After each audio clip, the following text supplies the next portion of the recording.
So thank you very much that you are listening me for the part one.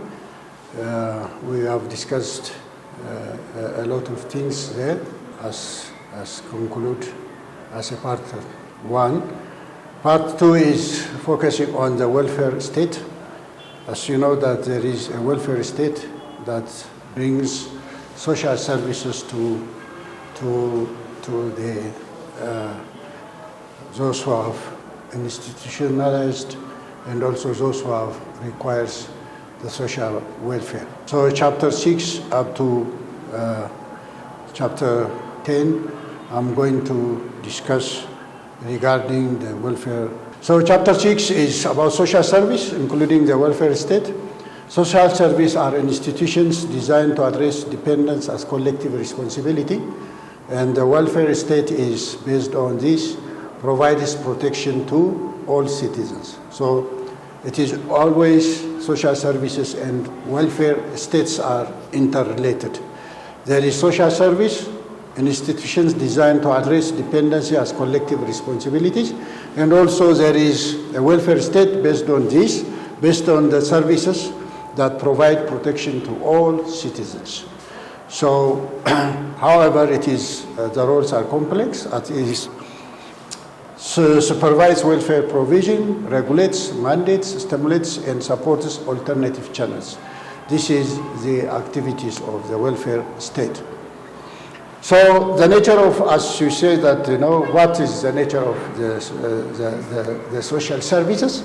The nature of the social services are, the term social service is often used in a narrow way, focusing on areas like medical care, social security, housing, education, and social work.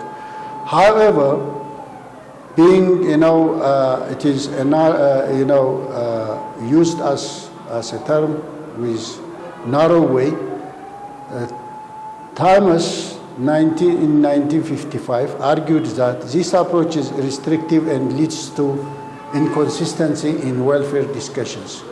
Only focusing on housing, social security, education, it is a restrictive approach for his, according to his discussion. So it has to be, social services has to be more broader than medical care, social security, housing, education, and social work beyond this. That's why he wants us to develop more the religious and also the other spiritual parts of the human being has to be considered in these social services.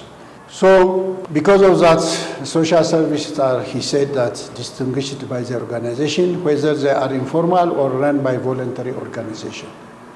As you know that there are institutions, the governmental institutions, and also voluntary organizations, NGOs are also involving in these welfare services. So social services are different meaning, and also the social services are subsidized by the government or by NGO or by any volunteer organizations. So it creates, maybe also creates job for these services. So there are services related to social and related to public services, and also related to public housing. All these are encompasses on this.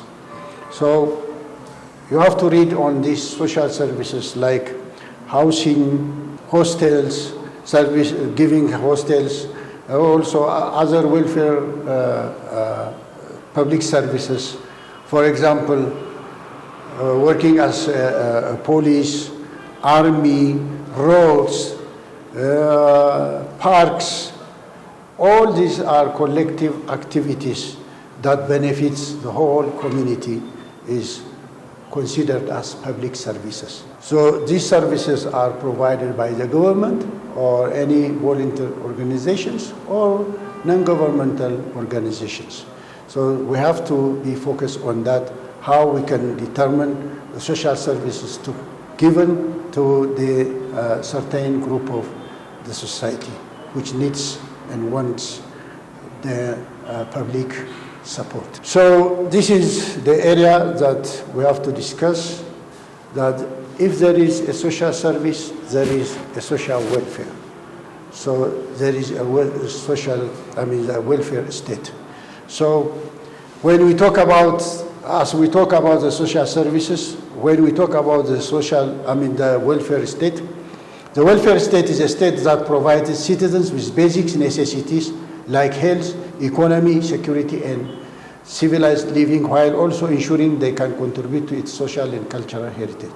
The welfare state is proposed by BRICS not only provide a safety net for those below to certain level, but also aims to address social relations by guaranteeing minimum income, narrowing insecurity, or by allowing individuals and families to meet social contingencies and offering the best standards, all citizens regardless of status or class.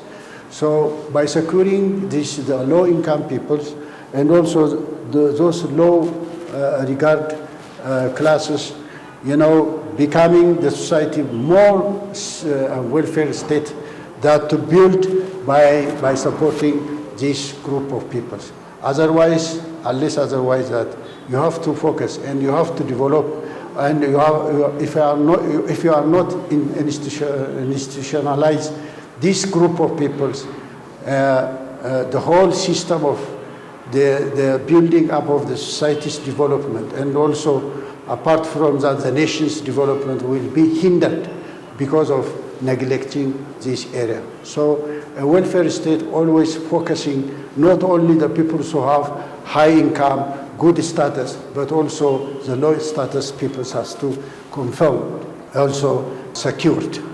That's why the welfare states focuses on those who have a minimum income, and narrowing insecurity by allowing individuals to families to meet social contingencies, and also focusing on the low-class areas. So the welfare state is distinguished from other welfare provision by its emphasis on universality and the best possible services. This principle was central in British. This book is studied in British. That's why it's mentioned many times in the British. So the societies in different parts of the grown countries are focused, these considered as welfare state. So the welfare state based on universality focuses on public services rather than traditional social services. So that's why the developed countries are focusing on the low-income peoples and also destitute people and also physically stigmatized and also discriminated peoples, because the welfare states have a moral commitment to help all citizens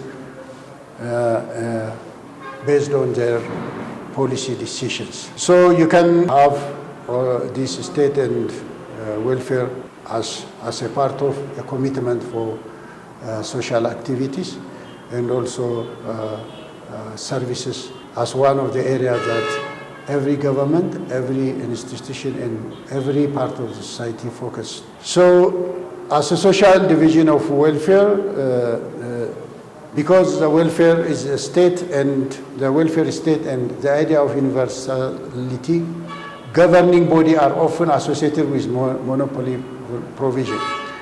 However, social welfare refers to the direct provision of services by state. Physical welfare involves tax reliefs, occupational welfare, and other different occupations and employment services has to given to those who have required to support the part of the society. So the concept of welfare state and welfare society may seem like comprehensive network services, but in reality it is a collection of various organizations with state and institutions playing a significant role. So because of that, we have to, this is a commitment to the welfare state that focusing on this part of the social services being by the support, the social commitment of a community that to address the whole community in development. So when we talk about also about the state, the welfare state, also there is an area that also we have to focus on in terms of democracy. Democracy is a part of the society that people requires their own legitimate democracy from the government, from the majority interested protected through liberal rights, primarily for self-determination, emphasizing participation in the social policy. So people requires their own democracy, and that democracy has to be worked out by the government. Democracy is a government of a people, for the people, and by the people, which is closely linked to the welfare state. However, this is not a distinctive characteristic of democracy. So different researchers have discussed about democracy, and the welfare of the people in the highest law, but this could be achieved through benevolent despotism. Democracy is done by the people, but does not guarantee their will. It is exercised by the people, but not guaranteed by the government or by the society, or nobody knows what's happening as a result of the democracy. But anyway, democracy is by the people, for the people. It is closely for which linked with the welfare state. So the welfare state always respects people's democracy, but it doesn't guarantee whether this is the democracy has implemented or not.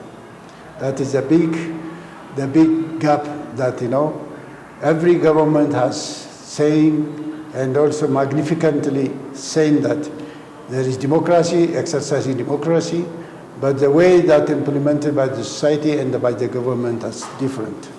So government by the people is an idea that can be interpreted in various ways, including everyone governing rulers being accountable to the people or elected by the people. However, government by the people is a means of individuals to express their views and satisfy their wants.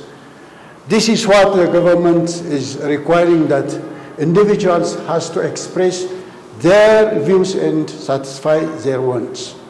This is how the society interpret and exercise how democracy works for them. But that is determined by the welfare state, whether it is accepted or not, that the feelings of the society is interpreted in the way that people are requiring and looking for. That's why it is an ambiguous term that depends on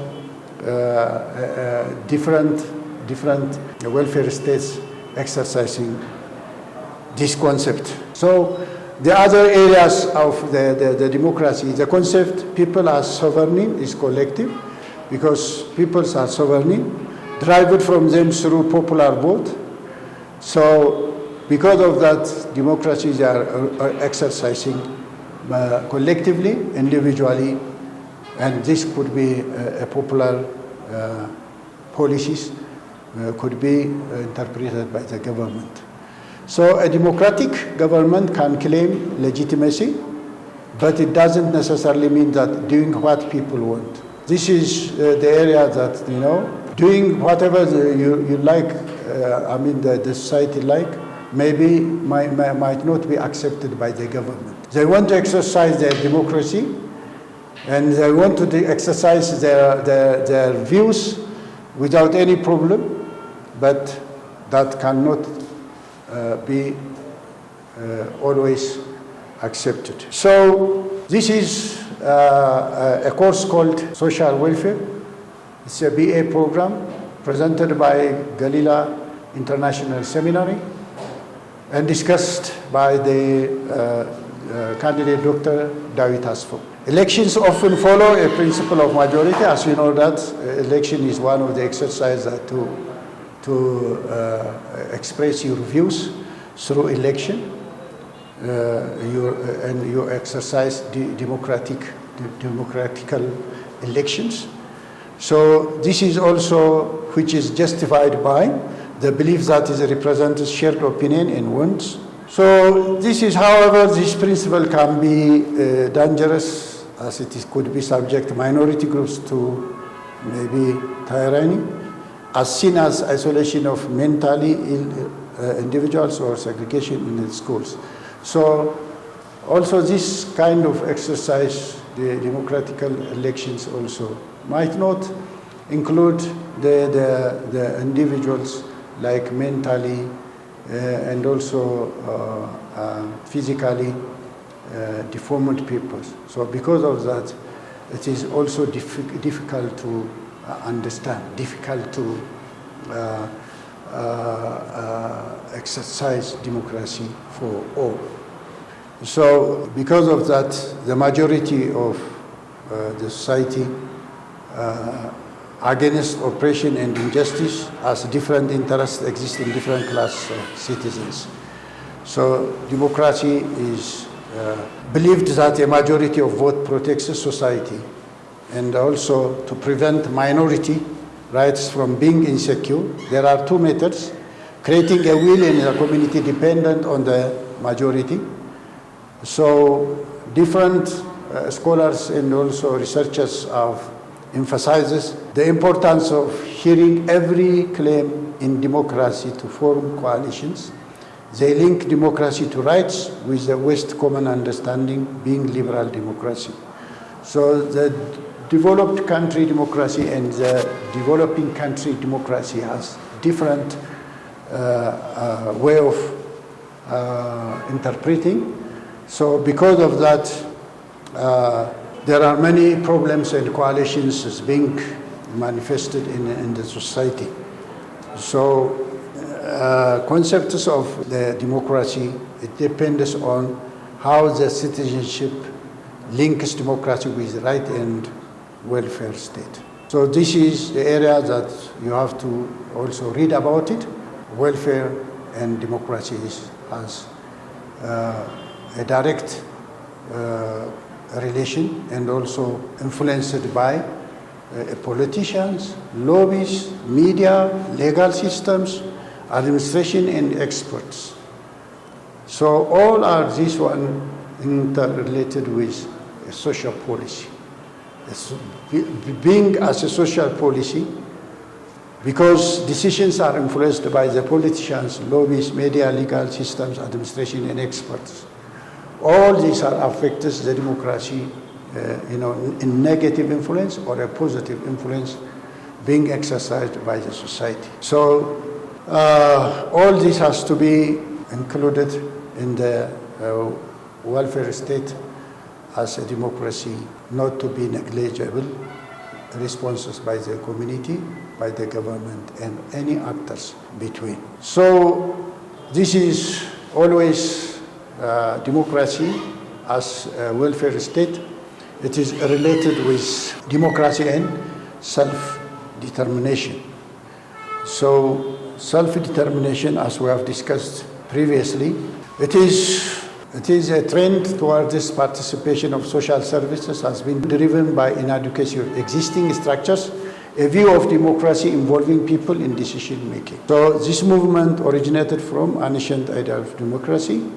So because of that, self-expression, self-identification of interests, and self-determinations of exercise is a direct relationship with democracy. Because democracy and self-determination provides control and exercise of education, self-expression, identifies interests, and also participation, facilitates participation, and this is involving in decision making as well as understanding efficiency and power distributions. So all this has been the favor of democracy and self-determination.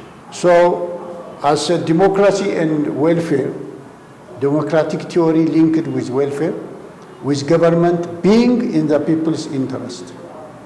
People are the best judges of their own interest, and welfare services may share aims link personal development, self-determination. However, the strong links between these ideas are more about the historical association of democracy with rights, citizenship, and accountability, as without these principles, democracy would be worthless.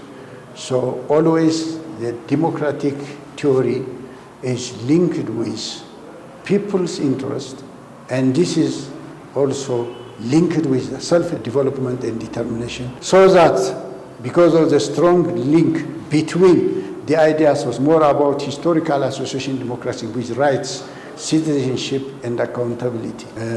Without the principle, democracy will be worthless. So all this has to be think, and we have to work about it in welfare democracy. So as we have discussed about the democracy and rights, now we are talking about in chapter 8 about power. Power is one of the concentration areas that related to welfare state and welfare. As welfare being, also we have to see, as we have seen democracy, we have to see also power and authority. So the state's institutions are defined by their power and institutions. As you know that all the states have defined themselves by their power and also an authority. And it is their primary function to exercise power over organization and citizens. Power is implicit redistribution, but it can be problematic if it serves interests to some of the expense of the others. So power distribution in society is influenced by elitist, pluralist approaches. Elitist models concentrate power in a few, while pluralist models diffuses it among many. So there are two areas that, powers exercised by few people and power exercised by many people. So we have to be a state. We know that a state is an institution defined by the power and authority that is collectively and individually. So hierarchical structures allow corporations to maintain elite rules while also viewing them as conflicting functions. As a society becomes more complex, decisions are made by group with specific expertise, leading to corporate interests pushing for public spending high technology to maintain industrial outputs, such as military and health service expenditures. These are the main areas of a domination of established corporate interests for decision-making, authority, and power exercised by many institutions and institutionalized structures. So that's why these are more pluralist approaches. And pluralism is a concept that emphasizes policy making through interaction between diverse elements. Differs from dualism in that conflicts do not occur. Power is diffused, not equal to formal democracy, but closely linked to democracy. They exercise it closely. Power is diffused and also not equal to formal democracy, but closely linked to democracy. So that's why the study of welfare challenges assumption that the social services aim to improve the well-being of recipients. Always the recipients are individuals or society. So elite theory suggests that policy is often made in these interests of those in power. So power is exercised by a small group of people, and also powers exercised by the many peoples or many part of the institutions. So, however, some welfare services have explicit objectives that preserve the status quo, such as Bismarck's social insurance in Germany, in council housing in 1990. This service, despite their motives, offer real benefits to the recipients. So, social control of powers refers to the use of powers by ruling classes to maintain social order through norms and values. So, society has its own control mechanisms, how they use power by ruling classes to maintain social orders through norms and values. It can be self-determination, pressures for conformity, integration, cooperation, or other extreme co-optation and extreme forms like dependent pool. So welfare is believed to be used to identify deviant and discourage dependence with over humanitarian objectives. However, it is also conceals mechanisms, enforce conformity, and protect employees' interest. So because of that, we have to also, when you think about the welfare state and also for welfare being, we have to discuss about the powers of government or any bodies that is involved in the social services. So we have to know, we have to discuss about it, about the norms also. And also there are different meanings analyzed by Marxist theory, and also there are other theories related to how powers and authority exercise in the society. So you can read from your module about it, and I'm going to proceed to chapter 9. So this is a course called Social Welfare, and presented by Gelila International Seminary, and also discussed by candidate Dr. Dawit Asfaw. The other part of the area we are going to discuss is also, when you think about the social welfare, we are also discuss about, as we discussed power, as we discussed about democracy, as we discussed about rights, we have to discuss about equality as well. As you know, in the society, equality aims to remove disadvantages through egalitarian policies, focusing on equal treatment. Because the society has to be treated equally, opportunity and outcomes. So positive discriminations, competence for social disadvantages, potentially causing conflicts between different ideas of equality. Because of equality, as we have, if we are not equally treated, the society, the individuals, because of that, potential conflicts can occur among the societies. That's why we have to also talk about, when we talk about the welfare, we have to discuss about equality. As you know that if there is equality, there is inequality. What do you mean by inequality? It refers a person advantage or disadvantage compared to the others. When we compare to somebody's rights, if there is an advantage or disadvantage, we have to see and refer that is compared to the others. When compared to the other person, when compared to the other person, the same status, the same treatment that I'm looking for, what is happening in the treatment of equally advantages, to be equally advantages, we have to compare with the others. So it can be classified as vertical or horizontal equality. Maybe as you treated, maybe you are not treated well in equality, or horizontally or vertically. There are powers and authority above you, and also there are many people the same status you are working with, you are socially live with. All this inequality could be happen vertically and horizontally. So vertical inequalities compares people with similar needs, while horizontal inequalities compares people in different positions. However, the distinction between these two is unclear for certain groups. So there are different segments of the society are blocked by individuals. So this is studied by Raya, 1981. So how people affected by inequality treatment issues in the society. So because of that, policies for equality aim to remove social disadvantages, not to eliminate them, but to correct them as the society, relatively for the society. So there are novels suggested that inequalities are natural and desirable. Sometimes inequalities could be a natural phenomena, but it fails to address the root cause of the disadvantage. But we don't know that, exactly where it is started and where it begins.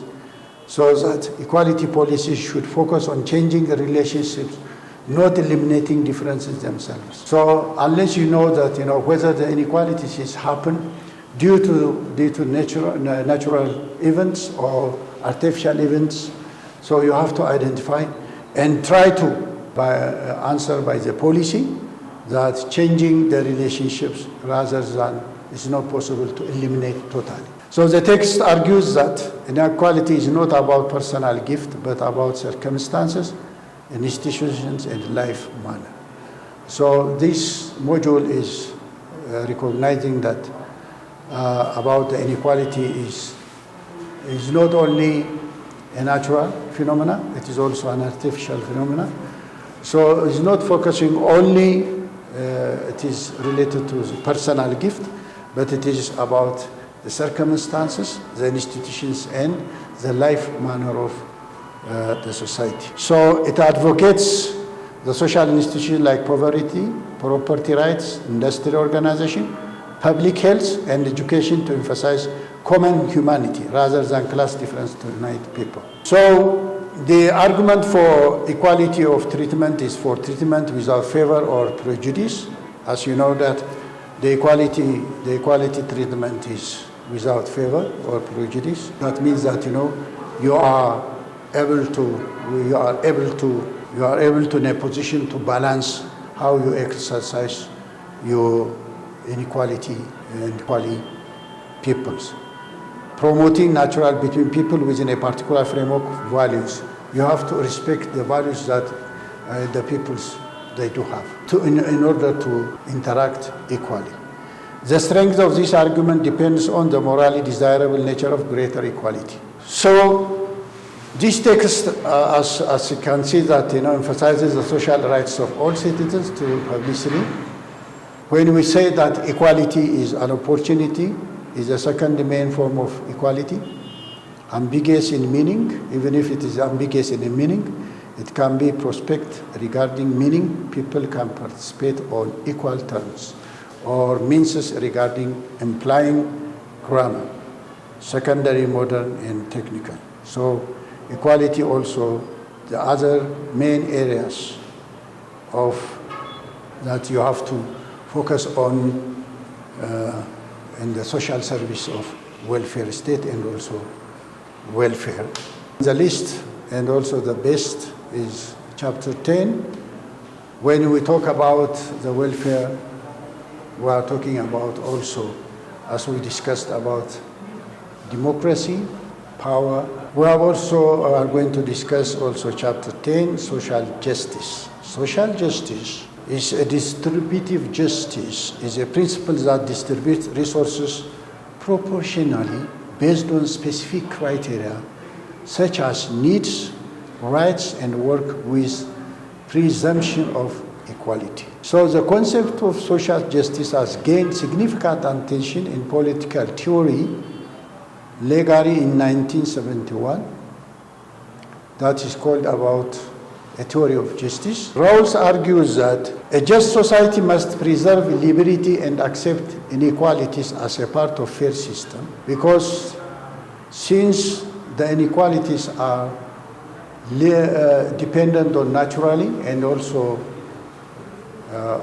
man-made, it has to be, society must preserve liberty and accept inequalities as a part of fair system. So his abstract theory lacks social policy implication, as many working class people prioritize welfare state provisions over social justice. So because of that, the deficiency of this distributing goods by focusing on primary goods such as civil and political rights, income, and social-based self-respect. These goods are objective and must be made for individuals to maintain their roles and status. So in a just society, differences in these goods would be acceptable if everyone benefits, such as incentivizing hard work and wealth. So there are different concepts of justice, defined by Rawls and also Aristotle, David Hume's, David Miller's, and Hume views.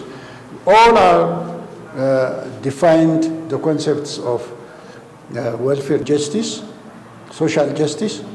So Rawls' justice concept, often confused with normative theory of distribution as a social construct determines a policy is legitimate. Aristotle categorized justice into corrective justice. David Hume's constructive view is about focusing on property rights, while Spencer is societal contribution measured reward in a free market. And David Miller presents different views, that is called conservative view. And Hume's focus on property rights, while Spencer models squatters' desert social contribution. All have different areas that to touch in order to define the social justice. Miller theories of justice are distinct, a little bit different from the others. It is as different applications of proportion, rights, desert, and need to criteria relevant in different circumstances. However, it is possible to mix these criteria and apply them in the practice. So that in a world with different cultures, competing conceptions of goods, scarce sources, expansion needs, there is no universal applicable formula for fair shares of justice.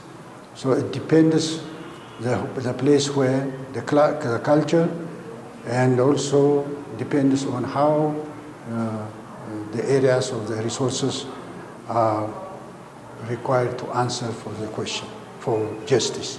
So the principle of justice is not necessarily the social justice based on need may lead equality, while traditional property rights may result in unequal distribution.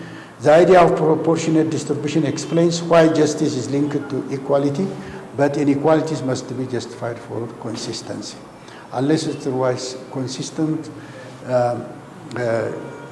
justice has been, social justice has been exercised, the things will not be proportionately acquired by the society. So that you have to see very thoroughly about justice and property. Both are interrelated in the resource distribution. So you can have, mainly peoples have different social justice differences because of the resources. So there are many areas that you have to focus on it.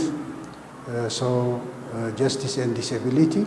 This is how disability and property and justice are interrelated.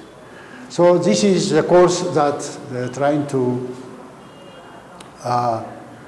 show you the area that, as we have seen, from chapter 1 up to chapter 10, this is about the social welfare that has been tried to give you some insights for you students, so you can go and also read thoroughly about the social welfare module, and you will find it very good understanding on the contents of the course, as we covered in part 1 about individual and social welfare, and as a part of 2, the welfare state.